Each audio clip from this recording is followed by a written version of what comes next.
India کے شہر آگرہ میں مغل امپائر کے آرکیٹیکٹس کا ایک ایسا شاہکار موجود ہے جس کو آج پوری دنیا تاج محل کے نام سے پہچانتی ہے۔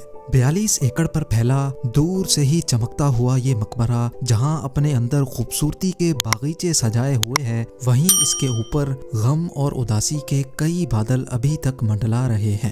زیم ٹی وی کی ویڈیوز میں ایک بار پھر سے خوش آمدید۔ ناظرین، لگ بھگ 400 سال پہلے بنائی جانے والی یہ خوبصورت بلڈنگ جہاں اپنے دور کی سب سے بڑی اور سب سے شاندار بلڈنگ ہوا کرتی تھی، وہیں آج اس کو دنیا کا 7واں عجوبہ بھی مانا جاتا ہے۔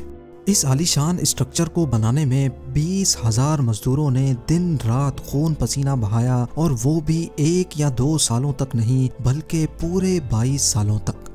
اگر آج کے دور میں اس کی قیمت کا اندازہ لگایا جائے تو سنگ مرمر کا یہ انمول مقبرہ حیرت انگیز طور پہ $1 بلین یعنی 7,500 کروڑ روپیوں سے بھی زیادہ مہنگا ہے، کیونکہ اس بلڈنگ میں مغل آرکیٹیکٹس نے اپنے ہنر کی کئی ایسی نشانیاں چھوڑی تھیں جن کی دنیا کے ٹاپ انجینئرز بھی آج تک تعریف کرتے ہیں۔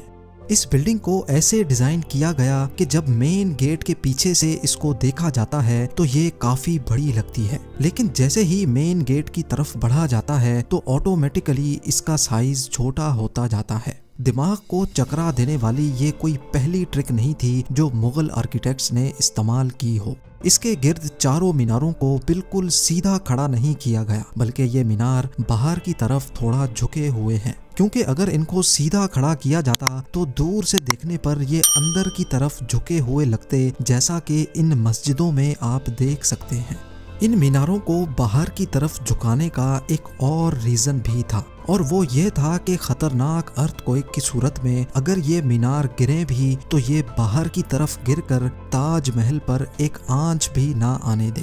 لیکن آخر ماجرا کیا تھا کہ اس کو بنانے والے کسی صورت میں اس پر ایک خراش بھی برداشت نہیں کر سکتے تھے۔ تاج محل کے وہ کون سے راز تھے جن کو 400 سال پہلے چھپانے کی کوشش کی گئی تھی، اور جب اس دور میں کنکریٹ یا اسٹیل ہی نہیں ہوا کرتا تھا تو آخر اس عالیشان مقبرے اور اس پر موجود 40 میٹر اونچے ڈوم کو کیسے بنایا گیا؟ یہ سب اور اس سے بھی زیادہ آپ جان سکیں گے آج کی اس اسپیشل ویڈیو میں۔ ناظرین، یہ معاملہ اسٹارٹ ہوا تھا سن 1607 میں، جب انڈیا اور پاکستان کے اس خطے میں مغل امپائر کا ہولڈ ہوا کرتا تھا۔ اس دن مغل شہنشاہ کا سب سے چھوٹا بیٹا شہاب الدین محمد خرم 15 سال کا ہو چکا تھا، اور اسی کی سیلیبریشن کے لیے آگرہ فورٹ میں ایک عالیشان پارٹی رکھی گئی تھی۔ خرم مغل شہنشاہ کو سب سے زیادہ عزیز تھا، اسی وجہ سے اس کے ہر جنم دن پر اس کو ہیرے جواہرات اور سونے سے تولا جاتا تھا، یعنی جتنا وزن شہزادے خرم کا ہوتا تھا اتنا ہی خزانہ اس کے نام کر دیا جاتا تھا۔ لیکن اس جنم دن پر کچھ اور بھی خاص ہونے والا تھا۔ مغل شہنشاہ نے شہزادے خرم کی شادی اپنے ایک وکیل کی بیٹی کے ساتھ کر دی جس کو ممتاز محل کے نام سے جانا جاتا ہے۔ ممتاز اور خرم کو پہلے دن ہی ایک دوسرے سے بے انتہا محبت ہو چکی تھی، اور اس وقت یہ کسی کو بھی معلوم نہیں تھا کہ اس محبت کا بول بالا ہمیشہ کے لیے رہنے والا ہے۔ اگلے 10 سالوں تک شہزادے نے کئی جنگیں لڑیں اور ان میں بھرپور کامیابی بھی حاصل کی۔ اسی وجہ سے شہنشاہ نے خوش ہو کر ان کو شاہ جہاں کے لقب سے نوازا، جس کا مطلب ہے دنیا کا بادشاہ۔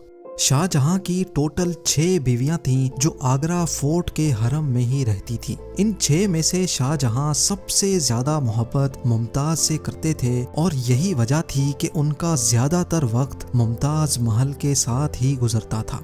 وقت تیزی سے گزرتا جا رہا تھا، اور 4 سالوں کے بعد یعنی 1621 میں مغل شہنشاہ اچانک چل بسے۔ شاہ جہاں جو پہلے ہی مغل امپائر میں خاصا فیمس ہو چکا تھا اور جو شہنشاہ کا چہیتا بیٹا بھی تھا، 1628 میں یعنی باپ کی موت کے 7 سالوں بعد اس نے شہنشاہ کی گدی سنبھال لی۔